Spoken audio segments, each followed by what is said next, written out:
What's up, gang? Welcome to the Playmaker. Back again with another video. This time looking at the one and only El Fenomeno and the absolute beast he was. You too are a beast. Don't forget that. Because what makes you a beast is that you always click that subscribe button, so you don't miss out on the type of stuff I speak about. Just like this video, looking at Ronaldo Nazario. To start off, I'll start by telling you that before Mbappe, Haaland, Messi, Ronaldo, there was El Fenomeno. Ronaldo Nazario was a force of nature. How in hell did a guy this big become such a complete striker? Pace, dribbling, shooting, physicality.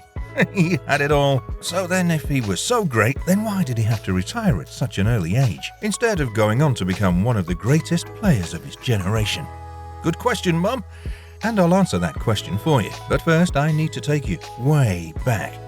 Young Ronaldo began playing in street soccer tournaments in his neighborhood. It was clear the boy had talent and even caught the eyes of WC winner in 1970, Garcinia, who recommended him to Cruzeiro. From there, young Ronaldo spent 2 seasons with PSV in the Netherlands, scoring a whopping 54 goals in 57 games. Back then, stats like this were crazy unbelievable, especially for a player at the age of 17 years old. And what's even crazier, he won his first WC at that age too. In his first season during the 1994-95 campaign, he gained popularity and was often referred to as the 18-year-old with the quick stepovers. So it's no surprise he put up impressive numbers, scoring 35 goals in 36 matches. Players, managers, pundits and fans were all amazed by the sensation of Ronaldo Nazario. News of R9 spread like an STD all around Europe, with clubs like Barcelona and Inter Milan showing their interest right from the start. For the upcoming Brazilian Olympics in 1996, Ronaldo needed to prepare himself for the tournament. But after an injury toward the end of his season with PSV, he was a major doubt for the majority of the season. Despite having a knee injury, R9 managed to score 19 goals in his last 21 appearances. But his time at PSV came to an end after problems with the manager. From there, it became clear that the one thing on R9's mind was an exit away from PSV Eindhoven, after he came out with an explosive interview detailing his unhappiness with the manager. Ronaldo felt that the manager disrespected him by making him warm up for 35 minutes before deciding to put him on in the 75th minute. Ronaldo: "I was only the only sub, but then Advoca made me warm up the 35 minutes before putting me on." You see, this was the only beginning of his fallout with the club. In truth, Ronaldo wanted to move away since he was drawn to Barcelona, and Barcelona was drawn to him too. It was like pizza and ice cream, a match made in heaven. It all began with the constant involvement and obsession Barcelona had with Ronaldo. Bro, these guys were on a madness. They were so determined to land his signature after missing out on signing Alan Shearer. Barcelona knew they had to do everything in their power to land R9 at Camp Nou. After all, they promised their fans they'd deliver a striker capable of scoring 30-plus goals in a season. And that's where the idea to use Joan Gaspar as a waiter came from. I met a Spanish waiter in the hotel and he lent me his work clothes, gave me a tray and a Coca-Cola. I knocked on Ronaldo's door and he himself opened it. He signed the contract right there, on the bed. It didn't take long to reach agreement with PSV. The fee was around 15 million euros. I can't lie. I totally respect the hustle, because if it wasn't for that Spanish waiter stripping down and taking off his clothes, then none of this would have happened. El Fenomeno was finally taking flight. His moves and ability to beat defenders with ease were so smooth, man. I'm talking elásticos, 360 roulettes, dribbling and finishing of the highest order, and even the strength of a centre-back. With all this at his disposal, it's no surprise Ronaldo scored 47 goals in 49 matches as Barca won the Copa del Rey and the European Cup Winners' Cup. Barcelona were more than happy with all these performances.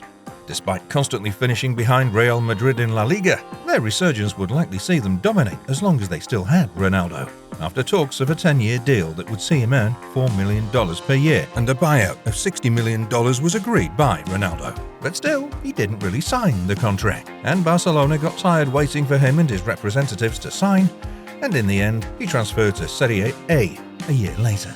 Inter Milan quickly signed R9 for a world record fee of $27 million. At Inter Milan, Ronaldo won the Ballon d'Or and his second FIFA Best Player award. Later that year, with the 1998 World Cup around the corner, Ronaldo knew he had to be at his absolute best. After all, there was so much pressure on him as the best forward at the time. So it's no surprise he trained very hard in perfecting his finish during international fixtures. Ronaldo's 4 goals and 3 assists led Brazil to the World Cup final against France. Despite having players like Zidane in the team, France knew how much of a challenge it would be to try and stop R9, after realizing he trained so damn hard to bring Brazil to the final. So much so that he almost shit himself during the Copa America. I'm not kidding. According to former Brazil coach Vanderlei Luxemburg, "We tried to help him lose a few kilos. The doctor prescribed him with something called Zenical. He had to use diapers in case of an accident." Imagine getting coked by a man wearing diapers. That wouldn't look good for France at all. Which is why French players even had a special training session dedicated to stopping Ronaldo. And with the final approaching, just 72 minutes before kickoff, the world awaited to see just what France could do. How far could they really go without letting El Fenomeno score? All of a sudden, a shocking announcement was made. Brazilian team doctor pulled up with the most surprising news, stating that Ronaldo had been rushed to the hospital. Doctor called me to another room and he explained to me that I had a convulsion. I wanted to play. I still wanted to play. And even though El Fenomeno persisted and stated he wanted to continue playing, Brazil still ended up losing 3-0 to France. His return to Inter Milan made it seem like everything was back to normal and usual business proceedings for Ronaldo. But after constantly complaining of knee pain, it was clear that the tragedy against Lecce in November 1999 was no surprise. Halfway through the match, Ronaldo fell down and grabbed his knee. When he was later examined, it was discovered that he'd ruptured the tendon in his knee and would require surgery to fix this injury.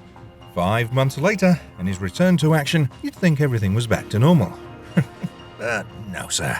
During Inter's Coppa Italia against Lazio, Ronaldo got onto the pitch as if everything was normal. And everyone knows El Fenomeno is not El Fenomeno without his usual step-overs, shoulder feints, elasticos, hocus pocuses, step-overs. Yeah, you get it. So, when he tried to do all that, my man straight up dramatically collapsed to the ground, screaming in pain while holding his knee. Everyone was horrified at the scene. Players, managers, fans, all thinking to themselves, didn't this guy just have a similar injury? It didn't matter though. It became very apparent that Ronaldo's knees were finally giving up on him. News from the hospital revealed that he completely ruptured his kneecap tendons. Again. This time, the injury was described by his physiotherapist as the worst football injury I've ever seen. According to Ronaldo's physio, his kneecap exploded and it ended up in the middle of his thigh. After the surgery, his left knee was the size of a football. Ronaldo also revealed from the moments he was in hospital, he cried a few times and asked to be given morphine to reduce the pain of the injury. His mental health deteriorated, and he even contemplated on whether he'd ever be able to play football again. According to his physio, the reason why Ronaldo suffered many knee injuries was a problem known as trochlear dysplasia. It meant R9's femur and kneecap constantly remained unstable. Since he was a phenomenal athlete and one who was extraordinarily fast, his frequent change of pace and direction when dribbling was always going to be a disadvantage, despite being well known for these traits as a player. Because of this, Ronaldo missed the entire 2000-2001 season and was a major doubt for the 2002 WC. But Ronaldo wasn't going to let this happen. Oh no. Because next up began the great comeback. Ronaldo spent several hours a day in rehabilitation. After showing signs of promise and recovery in the months leading up to the WC, it was reported that Luis Solari refused to release the selection sheet until Ronaldo was fully fit.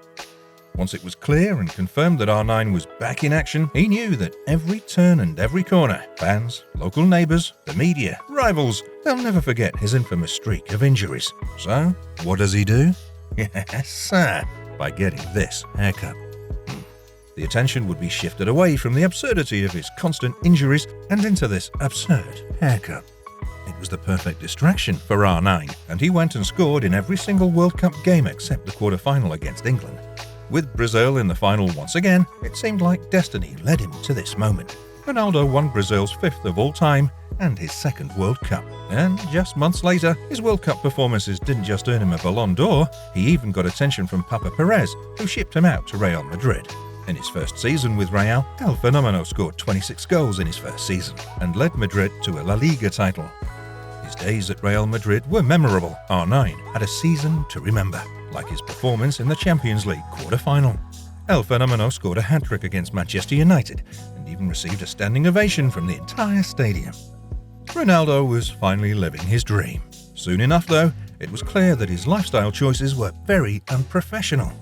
R9 often made the most ridiculous of headlines, like the time he brought 3 prostitutes home from the club after dropping off his girl at home. Ronaldo thought he'd taken home 3 sexy senoritas, and just as he was about to get freaky, he felt something climbing up on his backside. And that's when he noticed that these prostitutes were in fact 3 dudes. And these dudes even tried to extort him. But that's not as funny as the time he convinced Real Madrid security guards to party with him. And with all this unprofessionalism, Papa Perez decided to boot him. After spending 5 years in Spain, it was time to head back to Italy, this time playing for AC Milan. But of course, yet again, and you guessed it, R9 suffered another rupture in his kneecap. Why me? Why me? Is a question he probably asked himself a few times, and the answer was to finally call it quits in Europe and book his return back to Brazil, where he signed for Corinthians. Once again, even at Corinthians, Ronaldo found himself in another battle with his sexy body as he was diagnosed with hyperthyroidism, a condition that slows down metabolism and causes weight gain. Finally, in 2011, my man R9 decided to hang up the boots after nearly 2 decades. Thanks for joining Playmaker for this Legends journey. Don't forget to check out other stuff right here.